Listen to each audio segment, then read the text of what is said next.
Hello everyone, today I will show you guys how to speedrun Minecraft Bedrock Edition.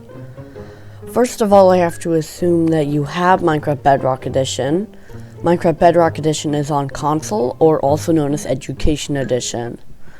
If you do have it, then the first step you need to do is open up a new world and load into it. The tiring part when trying to find a good speedrun seed is you have to reload multiple worlds at a time. You're going to keep on reloading worlds until you find one with a village. Then you leave the world, go into settings, and you're going to want to take that world seed. You're going to take that world seed and copy and paste it into the new world seed box down below here, just right here. And then you're going to want to open up your world. Then you're going to want to proceed to finding the nearest tree. The reason you do this is to chop it down to get a wooden axe and a wooden pickaxe. You're allowed staying still for as long as you want to speedrun, because speedruns only technically start once you touch your keyboard or controller, whatever. Now, once you've crafted your wooden axe and your pickaxe, you're going to want to proceed to the nearby village and mine the crafting table. If there's any stone on your way, you're going to want to mine exactly 8 stone to be able to craft 1 stone axe, 1 stone pickaxe, and a stone hoe. Then, if you did craft those, then you're going to want to go when you arrive at the village, you want to harvest all of the hay bales using your hoe. This makes it so you have a bunch of food for all the rest of the trip. Then you're going to want to search the village for a bunch of beds. You're going to take every single bed you can. And if you find a blacksmith, loot it. Then you're going to turn your hay bales into bread using the crafting table. If you do not have enough materials or you want more stuff, then you want to go search for a second village, treasure chest, ruin portal, or lava pool. You do this because if you find a village, you get more food and loot. If you find a treasure chest, you get diamonds. If you find a ruin portal, you acquire obsidian. And if you find a lava pool, you can speed build a nether portal. Depending on what you found, you might need to go searching for more structures, or retry the speedrun. But if you got more than 10 obsidian or found a lava pool, then you need to build another portal. Oh, also, one more thing. If while you're at the village, if you did find another village, you're going to want to kill their iron golem for iron. You kind of have to hope you get 5 iron. The reason for that is so you can make a shield, flint and steel, and a water bucket. So you can speed build the nether portal with the lava pool. Then, before building the portal, you should craft yourself the said shield, a sword, a pickaxe, and a water bucket that I had previously mentioned. And if you have extra stuff, get armor. If you do not have enough iron because you made a mistake or the iron gold didn't drop enough, if there was one, then you just do a very quick mining session.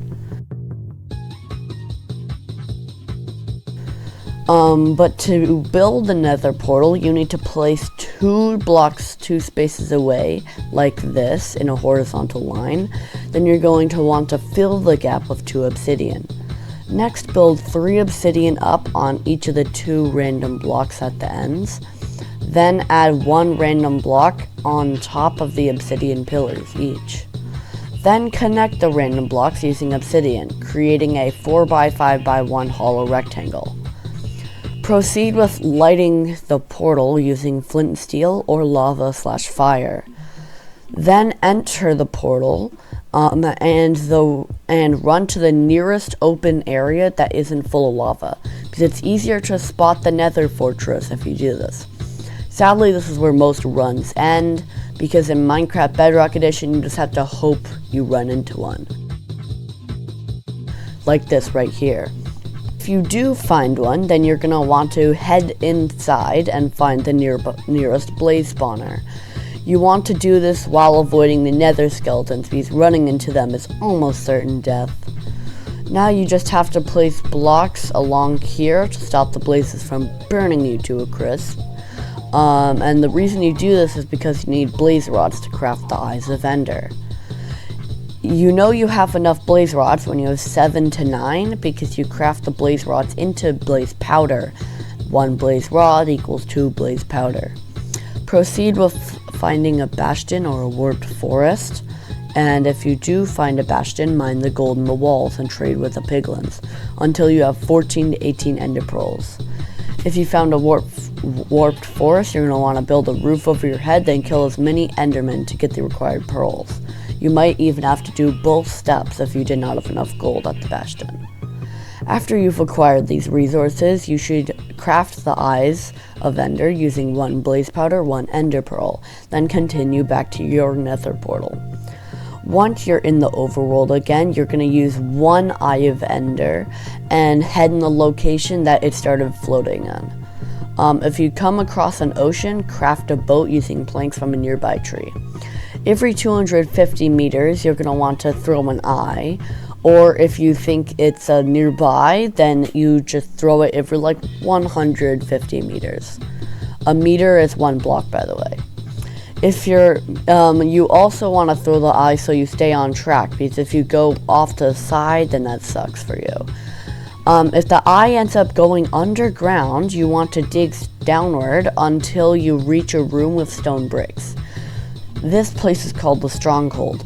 When you enter the Stronghold, make sure not to mine the walls unless necessary, because mining the walls can cause silverfish to spawn and assault you.